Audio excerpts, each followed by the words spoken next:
የኢትዮጵያ የትንቢት ቃል የክርስቶስ ቤተክርስቲያን የሚዲያ አገልግሎት የአገልግሎቱ ጅማሬና የሚዲያ ፕሮግራሞቹ መጠሪያዎች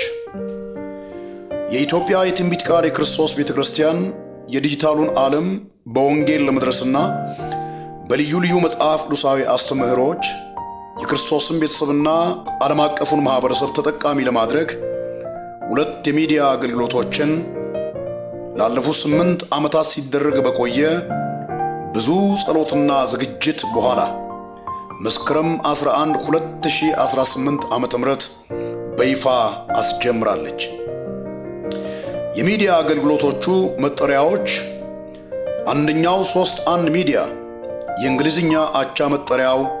31 ሚዲያ ተብሎ የሚጠራ ሲሆን አንድ ጌታ፣ አንድ አካል፣ አንድ ታዛ በሚሉ 3 የመጽሐፍ ቅዱስ ገዢ ሐሳቦች ዙሪያ የሚያጠነጥን ሆኖ ሁለተኛው ደግሞ ፊት ለፊት ሚዲያ የእንግሊዝኛ አቻ መጠሪያው ፌስ ቱ ፌስ ሚዲያ ተብሎ የሚጠራ ሆኖ ታላቁ ሰጪ፣ ታላላቅ ስጦታዎቹና የስጦታዎቹ ተቀባይ በሚሉ 3 የመጽሐፍ ቅዱስ ገዢ ሐሳቦች ዙሪያ የሚያጠነጥን ነው። የአገልግሎቱ ዓላማዎች 31 ሚዲያ 31 የተሰኘው የመጀመሪያው የሚዲያ አገልግሎት አንድ ጌታ፣ አንድ አካል፣ አንድ ታዛ በሚሉ 3 ገዢ መጽሐፍ ቅዱሳዊ ሐሳቦች ዙሪያ የሚያጠነጥን ሆኖ ሶሻል ሚዲያንና የዘመኑን የግንኙነት ቴክኖሎጂዎችን በመጠቀም ዲጂታሉን ዓለም በወንጌል መድረስ በሀገር ውስጥና ከሀገር ውጭ በልዩ ልዩ ሀገራት ያሉ የክርስቶስ ተከታዮች አንድ ጌታ፣ አንድ አካል፣ አንድ ታዛ በሚለው የአዲስ ኪዳን አስተምህሮ በማነጽ የአንዱ ጌታ የኢየሱስ ክርስቶስ ልጆች አካሉና የአንድ ቤት ነዋሪዎች ወይም ቤተሰቦች መሆናቸውን እንዲረዱ በማስቻል እንደ ክርስቶስ አካልና ቤተሰብ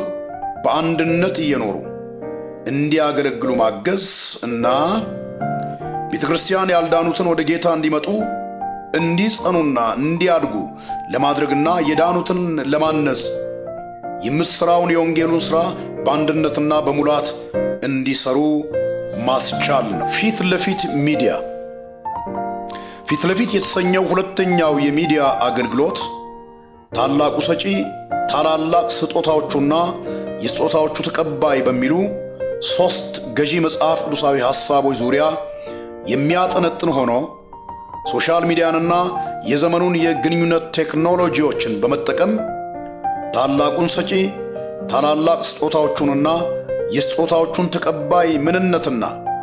በሦስቱም መካከል ሊኖር የተገባውን ጤናማ መስተጋብር በማስረዳት ዓለም አቀፉ ማህበረሰብ ስጦታዎቹን በባለአደራነት እንዲገለገልበትና እንዲያገለግልበት በማድረግ በማንኛውም ሃይማኖት፣ በማንኛውም ዘመናዊና ባህላዊ የህይወት ፍልስፍናዎችና ማህበራዊ አኗኗር ስርዓቶች ውስጥ ያለን ዓለም አቀፉን ማህበረሰብ የምድራችን ወይም የዓለማችን ብቸኛው ባለቤት ልዑል የሰራዊት ጌታ እግዚአብሔር እንደሆነ ምድር ለሰው ልጆች ሁሉ እኩል ጊዜያዊ መኖሪያ እንድትሆነን እንድንሰራባት፣ እንድንጠብቃት፣ እንድንከባከባትና በውስጧ ካለው በረከት እኩል ተጠቃሚ እንድንሆን ለሁላችንም በአደራ የተሰጠችን መሆኗን በማስረዳት እያንዳንዱ ሰው ኃላፊነቱን በአግባቡ እየተወጣ አደራውን የሰጠውን ጌታ እንዲያከብር፣ ምድርን እንዲያለማና እኩል ተጠቃሚ እንዲሆን ማስቻል እንዲሁም በማንኛውም ሃይማኖት፣ በማንኛውም ዘመናዊና ባህላዊ የህይወት ፍልስፍናዎችና ማህበራዊ አኗኗር ስርዓቶች ውስጥ ያለን ዓለም አቀፉን ማህበረሰብ ፍጥረታት መንፈሳዊና አካላዊ ወይም በአይን የሚታዩና የማይታዩ ስጦታዎች ሁሉ ምንጩ ልዑል የሰራዊት ጌታ እግዚአብሔር እንደሆነና እነዚህን ስጦታዎች በባለአደራነት ለሰጪው ዕውቅናና ክብር እየሰጠ ለመልካም ዓላማ ብቻ እንዲገለገልባቸውና እንዲያገለግልባቸው ለማስቻል ነው። በሁለቱም የሚዲያ አገልግሎቶች በቁጥር 20 የሚያሉ በጥናት የተመረጡና መንፈሳዊ፣ ማህበራዊ፣ ስነልቦናዊ፣ ኢኮኖሚያዊ፣ የቢዝነስ፣ የጤና እንዲሁም የሳይንስና ቴክኖሎጂ ጉዳዮችን የሚዳስሱ በልዩ ልዩ አቀራረብ የሚቀርቡ ፕሮግራሞች የሚቀርቡ ይሆናል። የአገልግሎቱ መጽሐፍ ቅዱሳዊ መሰረቶች 3:1 ሚዲያ አንድ ጌታ፣ አንድ አካል፣ አንድ ታዛ የሚዲያ አገልግሎት በሚከተሉት የመጽሐፍ ቅዱስ መሰረቶች ላይ የተመሰረተ ነው። ኤፌሶን ምዕራፍ 4 ቁጥር 4፣ ገላትያ ምዕራፍ 3 ቁጥር 28፣ ሮሜ ምዕራፍ 12 ቁጥር 5፣ ራዕይ ምዕራፍ 5 ቁጥር 10። ማዳን ሮሜ ምዕራፍ 10 ቁጥር 9 እስከ 10፣ ኤፌሶን ምዕራፍ 2 ቁጥር 8 እስከ 9፣ ዮሐንስ ወንጌል ምዕራፍ 3 ቁጥር 16 እስከ 18።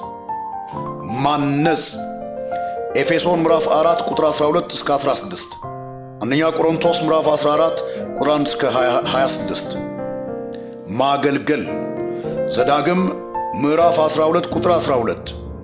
ኢያሱ ምዕራፍ 24 ቁጥር 15፣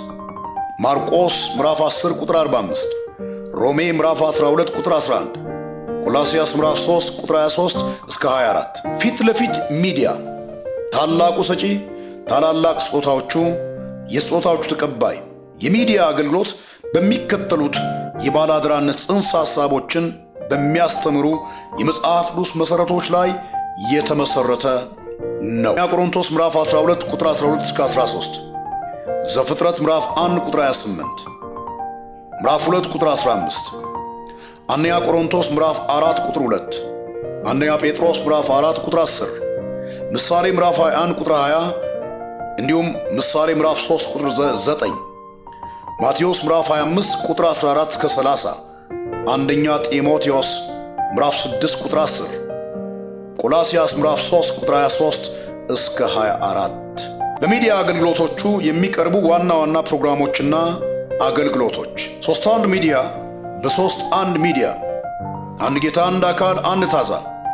በተሰኘው የሚዲያ አገልግሎት የሚከተሉት ፕሮግራሞች በልዩ ልዩ አቀራረብ የሚቀርብ ይሆናል። የዓለም ብርሃን የምድር ጨው የተሰኘ ፕሮግራምና አገልግሎት፣ ጤና በመጽሐፍ ቅዱስ አውድ የተሰኘ ፕሮግራምና አገልግሎት፣ ወቅታዊ የተሰኘ ፕሮግራምና አገልግሎት፣ የቃሉና የአምልኮ ማዕድ የተሰኘ ፕሮግራምና አገልግሎት፣ ቤተሰብ የተሰኘ ፕሮግራምና አገልግሎት፣ ቤተ ክርስቲያንና እስራኤል የተሰኘ ፕሮግራምና አገልግሎት፣ የዘመን መልክ የተሰኘ ፕሮግራምና አገልግሎት፣ መለኮታዊ መፍትሄ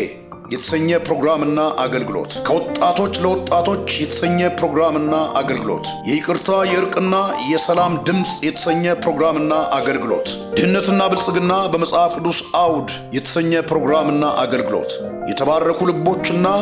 እጆች ለቤተ ክርስቲያን የተሰኘ ፕሮግራምና አገልግሎት፣ የተባረኩ ልቦችና እጆች ለአገልጋይ የተሰኘ ፕሮግራምና አገልግሎት። ሁለተኛው ፊት ለፊት ሚዲያ። በፊት ለፊት ሚዲያ ታላቁ ሰጪ፣ ታላላቅ ስጦታዎቹና የስጦታዎቹ ተቀባይ በተሰኘው የሚዲያ አገልግሎት የሚከተሉት ፕሮግራሞችና